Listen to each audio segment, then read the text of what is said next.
अखिलेश यादव ने बलिया में खेला बड़ा दांव, ब्राह्मण चेहरे पर जताया भरोसा। आखिर क्या रणनीति है अखिलेश यादव की? अखिलेश ने तैयार किया पूर्वांचल में जीत का फॉर्मूला। नमस्कार दोस्तों, भारत एक सोच देख रहे हैं आप। दोस्तों, अखिलेश यादव ने बलिया लोकसभा सीट पर बड़ा दांव चला है और सनातन पांडे को चुनावी मैदान में उतार दिया है। यानी कि सनातन पांडे को अखिलेश यादव ने बलिया लोकसभा सीट से टिकट दिया है। अब अखिलेश यादव ने यहां पर ब्राह्मण चेहरे को उतार दिया है, यानी कि ब्राह्मण चेहरे पर भरोसा एक बार फिर से जताया है। अब सवाल यहां पर यह उठता है कि आखिर अखिलेश यादव ने सनातन पांडे को ही मैदान में क्यों उतारा?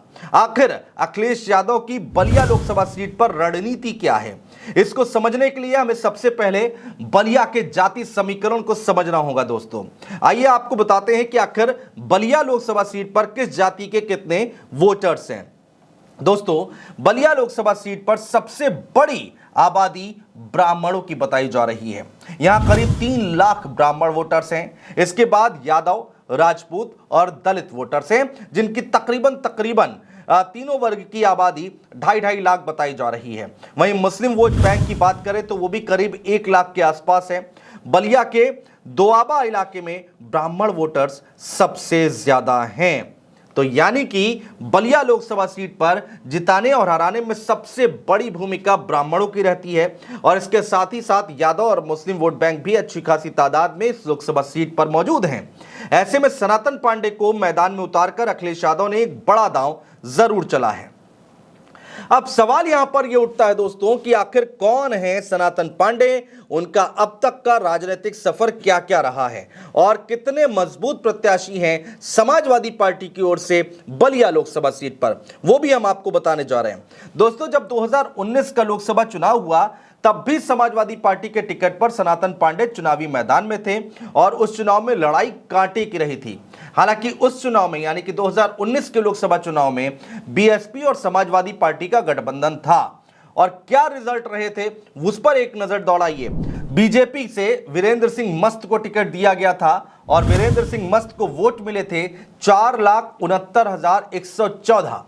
वहीं अगर हम सनातन पांडे जो कि समाजवादी पार्टी के टिकट पर बलिया से चुनाव लड़े थे, उनको वोट मिले थे 4,53,595। जी हां, और वोटों का जो अंतर था दोस्तों, आप सुनकर हैरान रह जाएंगे। दोस्तों, फर्क सिर्फ और सिर्फ 15,519 वोटों का था। अब लोकसभा चुनाव में 15,000 वोटों से अगर हार मिलती है तो इसका मतलब आप अच्छे से समझ सकते हैं। यानी सनातन पांडे पिछली बार करीब करीब जीत चुके थे, लेकिन जीत नसीब नहीं हुई।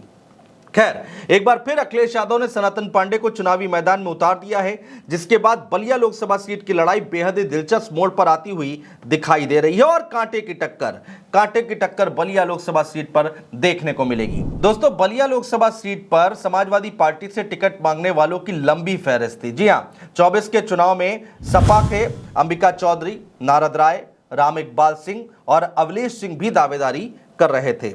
लेकिन सीट का समीकरण है उसको ध्यान में रखते हुए अखिलेश यादव ने सनातन पांडे को यहां से चुनावी मैदान में उतारा है। दोस्तों, सनातन पांडे ने इंटरमीडिएट की पढ़ाई पूरी करके 1980 में आजमगढ़ से पॉलिटेक्निक का कोर्स किया था। उन्होंने पॉलिटेक्निक की पढ़ाई की थी। उसके बाद गन्ना विकास परिषद में जेई के पद पर तैनात हुए। 1996 में नौकरी से इस्तीफा दे दिया और समाजवादी पार्टी से जुड़ गए, समाजवादी पार्टी को ज्वाइन कर लिया।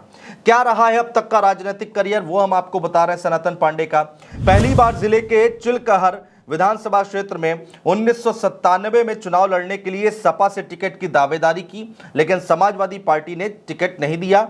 वो निर्दलीय चुनावी मैदान में उतर गए और हार का मुंह देखना पड़ा। दोबारा दोस्तों 2002 आता है। दोबारा इसी विधानसभा क्षेत्र से साल 2002 में भी सपा से उम्मीदवारी मांग रहे थे, उम्मीदवार बनना चाहते थे सनातन पांडे, लेकिन पार्टी ने फिर से टिकट नहीं दिया। निर्दलीय चुनाव लड़े और उस समय भी हार का मुंह देखना पड़ा। दोस्तों, साल आता है 2007 के विधानसभा चुनाव में सपा ने टिकट दिया और पहली बार चिलकहर विधानसभा सीट से चुनाव जीतकर वो विधायक बने हैं। उसके बाद आता है साल 2012, जिसमें नया परिसीमन हुआ। उसके बाद चिलकहर विधानसभा क्षेत्र का अस्तित्व समाप्त हो गया। पार्टी ने उन्हें जिले की रसड़ा सीट से चुनाव लड़ाया, लेकिन वो बसपा के उमाशंकर सिंह से चुनाव हार गए। उसके बाद पार्टी ने साल 2016 में उत्तर प्रदेश शासन के पर्यटन एवं संस्कृति विभाग का सलाहकार बनाया सनातन पांडे को। दोस्तों उसके बाद आता है साल 2017, जब विधानसभा चुनाव हुए तो उसमें भी रसड़ा विधानसभा सीट से सपा की ओर से चुनाव लड़े, लेकिन हार का मुंह देखना पड़ा। एक बार फिर से असफलता हाथ लगी सनातन पांडे के, और इसी के बाद वो बलिया लोकसभा सीट से चुनाव लड़ने की तैयारी में जुट गए थे। दोस्तों सनातन पांडे 5 बार विधानसभा चुनाव लड़ चुके हैं और 1 बार लोकसभा चुनाव लड़ चुके हैं, लेकिन जीत सिर्फ 1 बार मिली है। विधानसभा चुनाव में 1 बार सिर्फ विधायक बन पाए हैं। वहीं बलिया लोकसभा सीट पर बीजेपी की बात करें दोस्तों, तो यहां से अब तक केवल 2 बार ही बलिया सीट पर भारतीय जनता पार्टी जीत पाई है। पहली बार साल 2014 का लोकसभा चुनाव जिसमें सफलता मिली थी, उसके बाद 2019 में बीजेपी ने एक बार फिर से जीत दर्ज की थी। अब सनातन पांडे समाजवादी पार्टी की ओर से कितनी मजबूती से चुनाव लड़ेंगे, कितने जिताऊ प्रत्याशी हैं, आप भी कमेंट बॉक्स में कमेंट करके दोस्तों जरूर बताइएगा। बहुत शुक्रिया।